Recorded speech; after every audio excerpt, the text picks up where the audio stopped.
Welcome to the deep dive. This is where we take that pile of sources you've got and, well, we cut right through the noise to give you the essential story on a complex topic. Yeah, we try to get straight to the heart of it. And our mission today, it's focused squarely on the really chaotic birth of post-Soviet Russia, specifically the rise of this entirely new, incredibly powerful class of individuals, the oligarchs. Right. Now, this isn't just an economic story, is it? It feels much more like a political thriller. It's about how massive amounts of historical state wealth got privatized. And crucially, how that didn't lead to, free and fair markets like maybe some hoped. Exactly. Instead, it led to this really deeply entrenched power structure. We're talking staggering fortunes, yes, but also aggressive corruption and, frankly, pervasive violence. And to really get why this new elite mattered so much, you absolutely have to understand the historical ground zero they came from, the emotional context. You mean not just the shift to capitalism? No, it's deeper. Yeah. It's the utter political and emotional devastation of the Soviet Union's collapse. Yeah. Your sources, they paint a really stark picture of this ideological failure in Europe. How do they describe it? Well, not as some kind of managed withdrawal or, orderly transition. They call it an unconditional Soviet surrender. And that was followed by, quote, a humiliating, chaotic, and catastrophic retreat. Wow. Humiliating, chaotic, catastrophic. That language. Yeah. It really drives home this idea of a national psychological trauma. It wasn't just a recession, was it? It was like the collapse of an entire identity. Precisely. That's it, exactly. The general feeling across the former Soviet space, as the sources know, was just dropping everything and walking away. It's just giving up. Yeah. One observer put it very bluntly, saying that's what hurt. That feeling of loss, of abandonment, and this emotional backdrop, this pervasive sense of national failure, deep instability, that provided the really volatile foundation for this hyper-aggressive new form of capitalism that sprang up so quickly. And it's absolutely crucial, I think, that we recognize the intense bitterness felt by ordinary people, because that bitterness directly fuels the view that all of a sudden new wealth, it just had to be illegitimate. So you've got a society grappling with this profound wound, right? Right. And at the same time, there's this vacuum of centralized power. Let's trace how the political needs of that exact moment actually drove the creation of this new class. Because it sounds like this wasn't just accidental mismanagement. Oh, no. It seems like a series of very intentional political choices made in the Kremlin under, enormous pressure. Okay, so let's shift focus. We move from that ideological collapse straight into the politics of immediate survival. We're talking about President Boris Yeltsin. Right. By the mid-90s, the sources make it really clear. Yeltsin's main priorities were completely dominated by this almost existential need to, and I'm quoting here, manufacture a parliamentary majority for the upcoming elections. So political survival trumped everything else. Absolutely. The state was financially desperate. The whole political environment was fracturing incredibly quickly.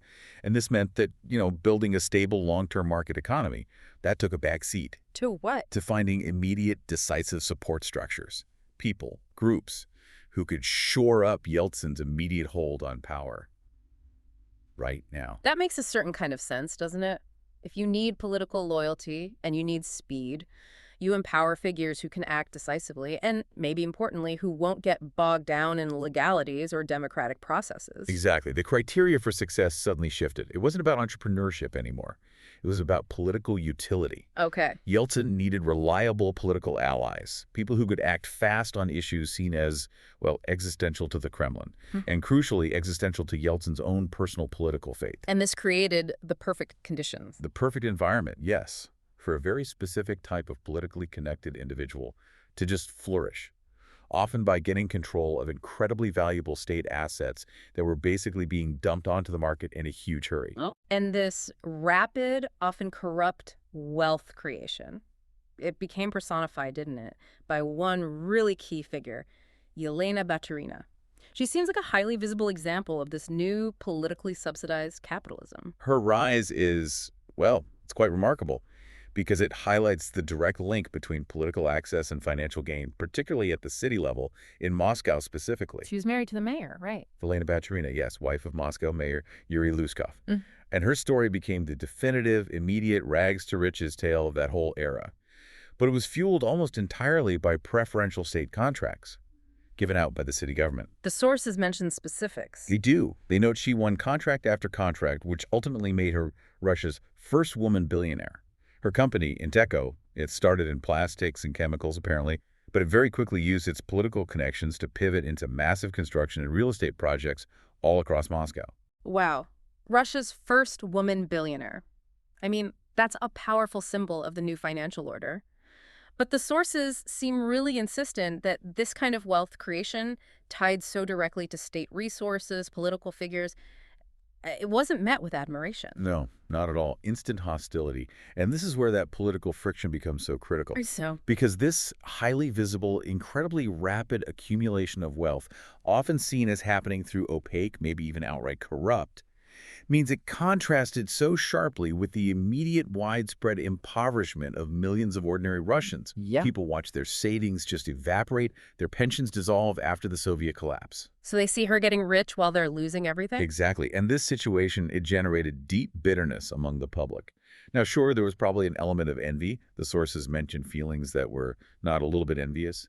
But the core issue, the real problem, was this hardening public view that the new capitalism and the shaky democracy that supposedly supported it were just fundamentally corrupt. So wealth immediately equals plunder. Wealth was immediately associated with plunder and political ties, not with legitimate innovation or, building a real business. Okay, so what happens when someone tries to bring accountability into this system, like state security services or law enforcement? Do they step in? Well, that's when you see the political establishment instantly mobilize. They move to protect their economic interests. The pushback was intense. Give me an example. When investigators finally started digging into Baturina's finances, her business practices, Mayor Lushkov, her husband, he responded with just, unrestrained aggression. The source says he bellowed in protest. Didn't just deny it, he attacked the investigators. Immediately turned the scrutiny back on them. And crucially, he accused the security services, the FSB, of working for the Kremlin today, not for the country. FSB. Remind us. Federal Security Service, the main successor to the Soviet KGB. Okay, so that's a really key distinction he's making there. Lushkov isn't just defending his wife's business. He's basically accusing the state's own security apparatus of being weaponized, used for political vendettas. Precisely. And that incident, it perfectly demonstrates that this new power base wasn't secured through, transparent legal means or market mechanisms. It was secured through political patronage. And, critically, protection from the security sector. So the protectors become the enforcers of the system. The FSB, which is supposed to protect the state, was now being accused very publicly of acting as a political tool to protect or harass economic targets, depending entirely on who controlled the narrative in the Kremlin at that moment.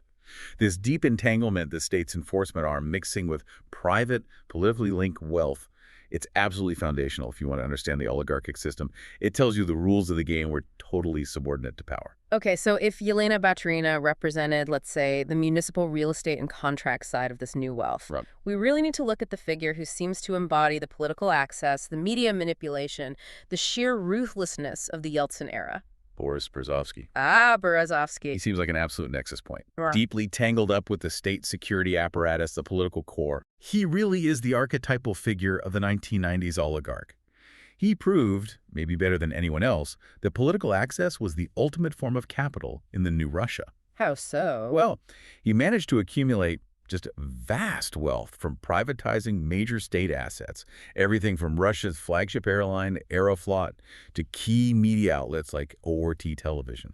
And not because he was some kind of master industrialist, because he was a master political manipulator. He had the ear of the Yeltsin family, the inner circle. That was his currency. And his life seemed characterized by extremely high stakes, which brings us to the, frankly, terrifying reality of the violence that underpinned all this wealth.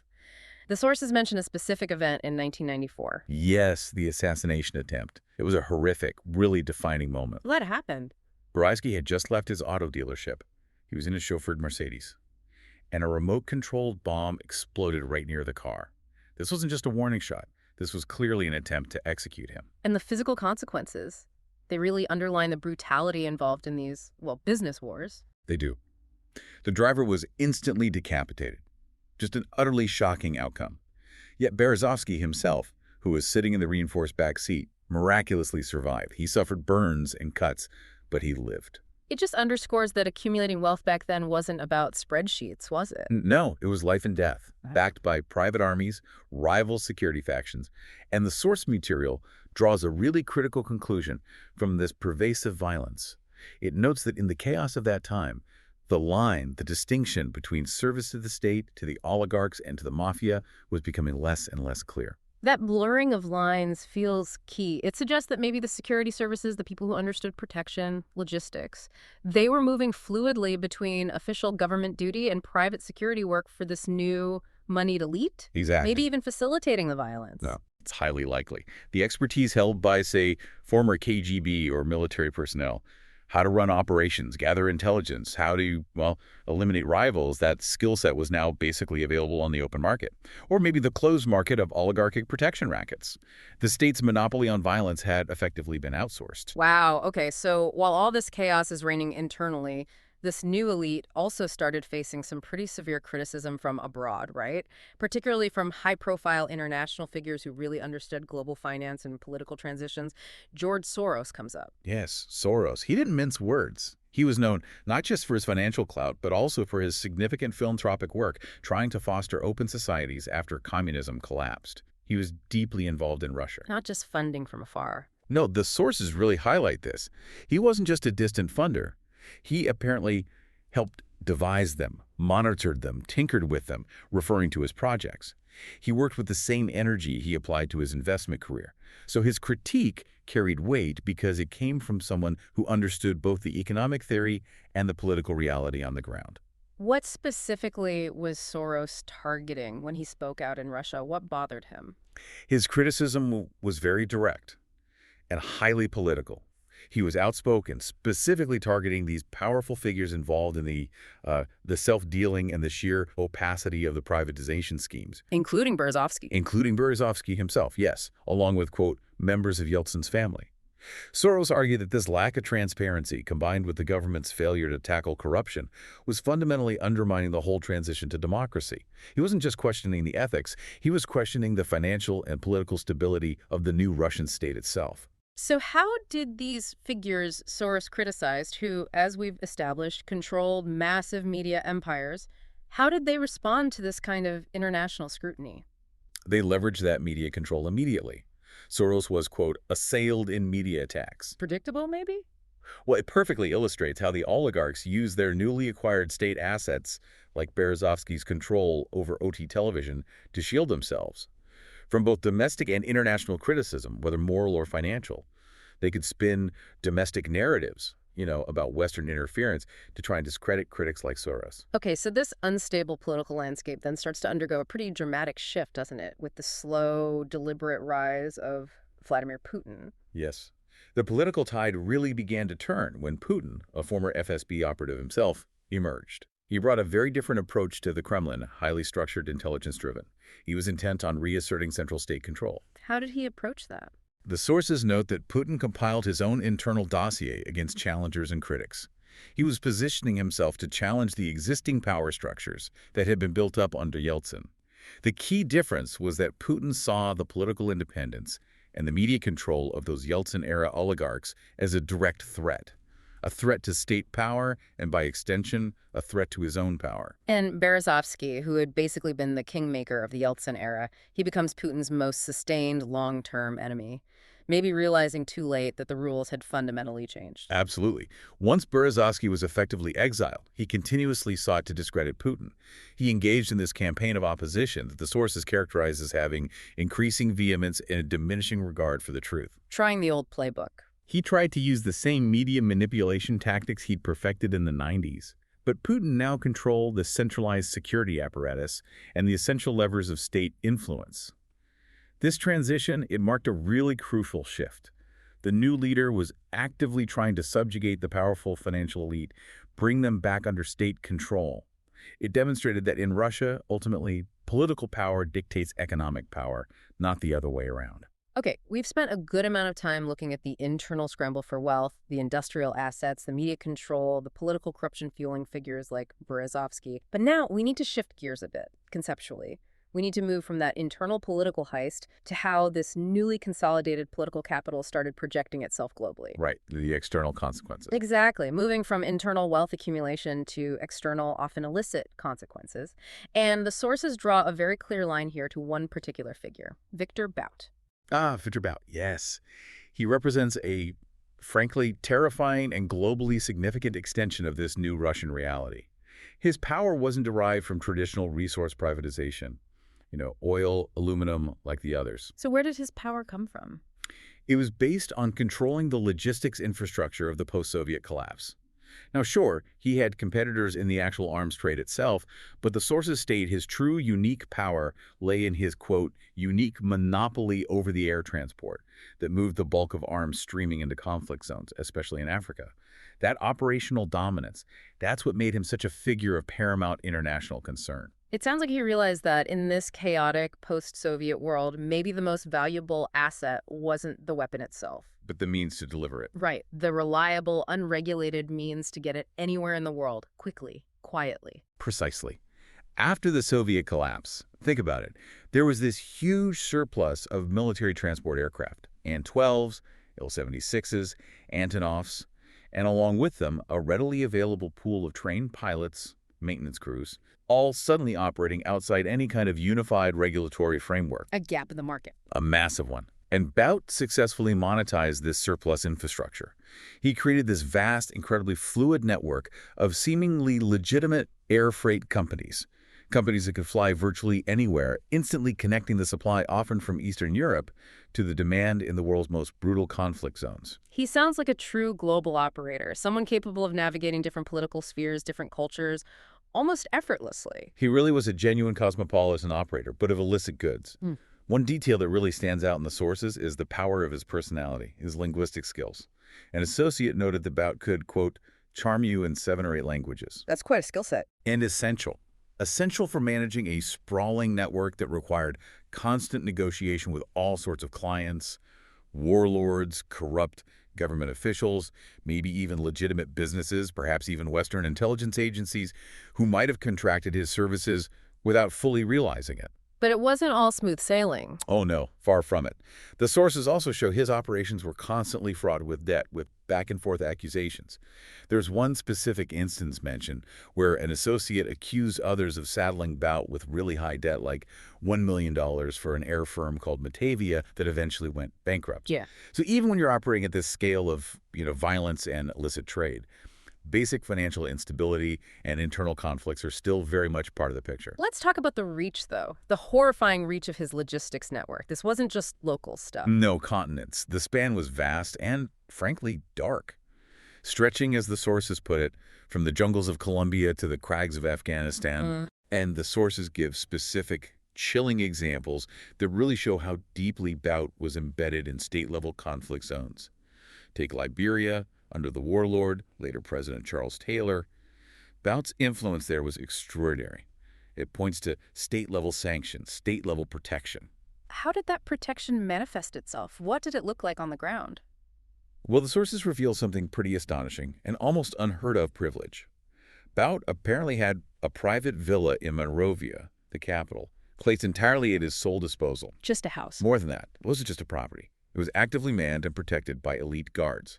And these guards were drawn from 2 of Liberia's most sensitive security bodies, the Liberian Special Security Service and the Anti-Terror Unit. So the state's own elite forces were guarding him. Exactly. This shows complete co-option of state security for private, illicit gain. He wasn't just doing business in Liberia. He was operating with the protection of the state's most loyal forces. That arrangement cemented his ability to keep the arms flowing and, crucially, to circumvent international scrutiny. And his network's reach wasn't just contained within Africa, was it? The sources draw a direct and pretty alarming connection to terrorist organizations in Central Asia. And that's where he really became a priority for the U.S. That's the critical pivot point for international action, yes. A relief worker, someone operating near those geopolitical fault lines, spotted one of Bout's planes specifically identified as an Air Cess Antonov at the airport in Kandahar. The Taliban stronghold. The Taliban stronghold, exactly, even though the flight was officially scheduled to be somewhere else entirely. This single sighting, Seemingly small, it helped crack open a much wider intelligence picture. It was later revealed, and then confirmed, that Bout's planes were systematically helping the Taliban, providing them with, quote, airplane sales and logistics support. So his network wasn't just fueling civil wars anymore. It was directly supplying groups that were deemed hostile to global security interests. That makes him a major, urgent national security threat to the West. Absolutely. Yeah. The evidence linking his planes to supplying the Taliban, and by extension al-Qaeda, well, that made dismantling his operation a top priority for the National Security Council, the NSC, in the U.S. Which wasn't easy, I imagine. No, it led to years of incredibly complex, intelligence-heavy operations, trying to track and disable this incredibly fluid, multi-jurisdictional network he'd built. And after all those years of intelligence gathering, the U.S. finally took legal action. What was the mechanism they used to target him globally? How did they do it? The official, really powerful step finally came on July 22nd. After all that extensive intelligence work, the president signed an OFAC action. OFAC? Office of Foreign Assets Control. It's the arm of the U.S. Treasury responsible for enforcing economic sanctions.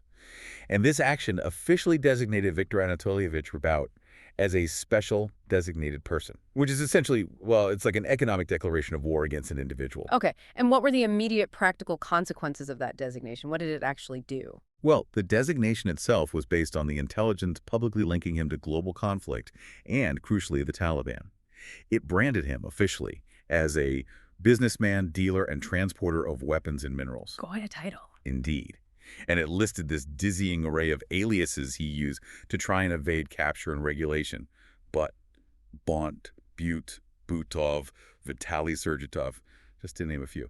But the legal step itself was immense, because it immediately froze any assets held by Bout that were in U.S. jurisdiction or any assets controlled by U.S. entities anywhere. And it banned any business dealings with him or his associated companies by Americans globally. Yeah. It marked a really significant, long and protracted victory against this new type of illicit global entrepreneurship that had sprung from that post-Soviet power vacuum. Okay, so these operations, whether we're talking about the internal wealth grab by someone like Berezovsky or the external logistics monopoly of Viktor Bout, they seem built on this foundation of secrecy, political protection, and maybe fundamentally an expectation of impunity. Yes, that they could get away with it. So when we look at efforts to actually introduce genuine accountability into this system, we see just how politically dangerous it was, right, to challenge this powerful, fused network. Oh, incredibly risky. The system was, well, it felt like it was meticulously designed by those in power precisely to protect itself from scrutiny. There's one telling little anecdote in the source material that reveals this quiet political weaponization of just international infrastructure. What was it? A rumor started circulating that an investor, someone of real stature, who dared to finance investigative efforts into this stuff, was suddenly having visa difficulties. Not physical violence, but... Exactly. The quiet application of state power, denial of mobility, maybe destruction of reputation, silencing critics using administrative means, not necessarily overt threats. But on the ground in Russia, there were internal attempts to challenge these powerful figures through the legal system, weren't there? Often focusing on proving direct theft of state assets. Which brings us to this crucial case concerning stolen companies and fake liabilities. Yes. The investigative efforts often relied heavily on finding that paper trail, the financial and material evidence. In one really pivotal case, documents were diligently gathered and used in an attempt to prove the theft of 3 specific companies, and also the creation of these huge fake liabilities designed to mask the theft. And the lawyer involved felt confident. Initially, entirely confident. The lawyer working the case believed, based on having all the evidence, that it would be, quote, an easy case to prove. So this demonstrates that while the corruption was obviously deeply entrenched, the actual documentary evidence of criminal activity was often quite clear, quite verifiable. So the problem wasn't the evidence. No, the fundamental challenge was securing actual judicial action and getting protection against these politically connected defendants who could potentially just buy off or intimidate judges, law enforcement, you name it. And this struggle, this difficulty in getting domestic justice, leads us right to the heart of the ultimate international effort for accountability, a story of really profound injustice that resonated globally and finally spurred meaningful action. We're talking about the case that led to the Cardin list. That case. Yeah. Yes, that's the story of Sergei Magnitsky.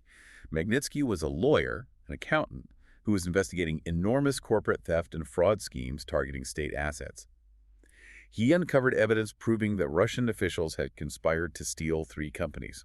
And then they used those stolen companies to orchestrate this sophisticated tax fraud worth millions and millions of dollars. Okay, so he found the evidence. He presented this evidence, but instead of the state investigating the officials he implicated, they turned on him. So instead of being protected as a whistleblower, he was treated as the criminal. Precisely.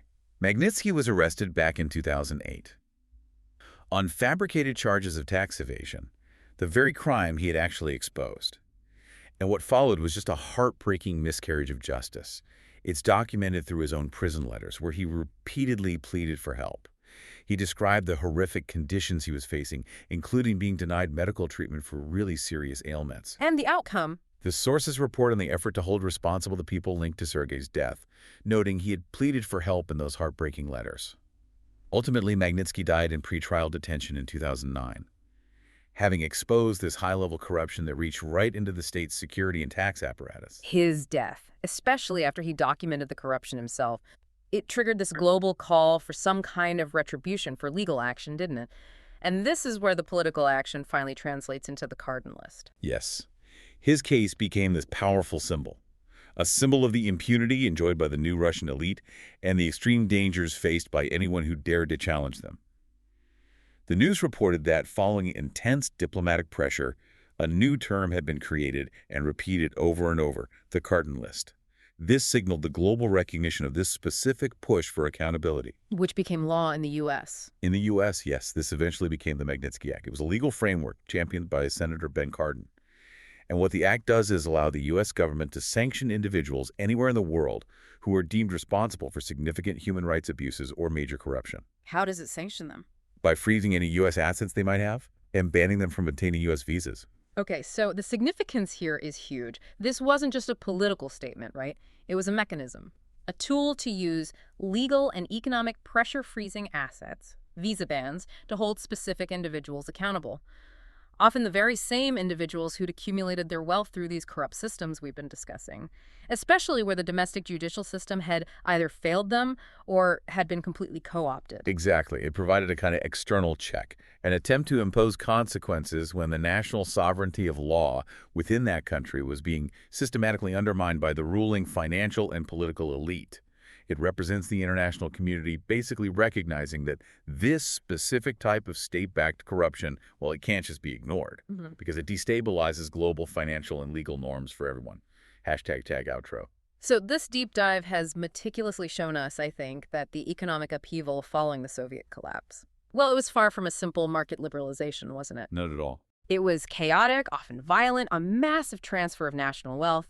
Figures like Yelena Baturina, Boris Berezovsky, they leveraged political connections, state assets to create these unprecedented fortunes almost overnight, proving that in this new Russia, political access really was the most valuable commodity. And we've tracked how this transition led, well, not to free competition, but to the rapid establishment of this politically fused wealth, where violence and immense political influence rather than, classic entrepreneurship were the primary sources of capital. Right. And the global influence of this new elite, which we saw demonstrated so starkly by Victor Bout's logistics monopoly, his support for terror organizations that had profound consequences stretching far, far beyond Russia's borders, directly affecting global security, fueling conflict zones. And the battles over corruption were clearly intense, fought internally with violence, even assassination attempts, and externally through these global efforts, from the critiques of someone like George Soros to official government actions like that OFAC designation against Bout and